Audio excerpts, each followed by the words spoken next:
Hello guys, good morning. Maulan na morning guys. Ayan o.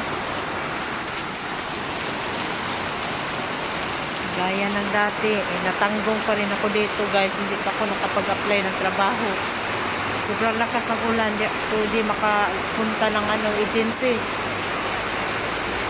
Mag-isang linggo na siguro ko dito. Ulang araw na ba.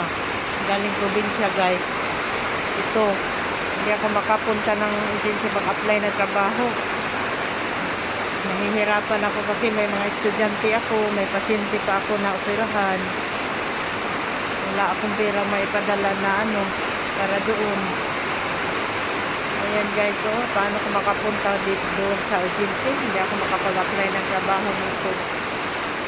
Kawawa yung mga anak ko, may mga estudyante ako marami. May college pa ako mga kasambahay. Tapos ganito yung panahon.